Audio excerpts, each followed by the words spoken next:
Nahotki meni yonimdagi odam aslida turmush o'rtog'im emas. Bugun biz sizlar bilan detektiv triller ko'ramiz. Sujin ismli ayol turmush o'rtog'i bilan tabiatga toqqa chiqqanda yiqilib tushadi va shundan so'ng uzoq komadan keyin bolnitsada uyg'onadi.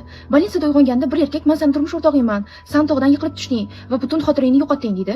Buni eshitgan Sujin unga ishonib boshlaydi va u bilan birga yashay boshlaydi. Lekin shu vaqtlarda Sujin g'alati narsalarni ko'rib boshlaydi. U qo'shnisini bolalari qanaqa hozir avariyaga uchrashi mumkin yoki kimnidir uyi yonib ketishi mumkin yoki qo'shnisini qizini adasi urishi mumkinligini ko'rib boshlaydi va go'yoki bu narsalarning hammasi kelajakda bo'ladigan narsalardek tuyulardi. Lekin afsuski haqiqatan shunaqa bo'lib boshladi. Sujin bu narsani turmush o'rtog'iga aytadi va bundan xavotirlanib boshlaydi. Ular ikkalasi doktorga borganda Sujin bu narsani doktorga aytadi. Doktor esa bu narsaga ishonmaydi. Bunaqa bo'lishi mumkin emas. Bu siz amneziyangizdan kelgan narsa deydi va Sujin bu narsaga e'tibor bermay qo'yadi. Shundan so'ng Sujin o'zi kim bo'lganman, nimaga men hamma xotiramni yo'qotdim deb sekin-sekin o'zini o'tmish haqida va o'zi haqida aniqlashtirib boshlaydi. Va u eski ishxonasiga boradi. U eski ishxonasiga borganda uni hamkasbi "Seni ering juda ham yomon edi. Seni juda ham rashk qilardi va sen doim do'pposlarda" dedi. Sujin esa hayron qoladi. Nahotki meni yonimdagi odam shunaqa bo'lgan bo'lsa, nimaga unda hozir mehribon odam bo'lib qolgan deb hayron qoladi.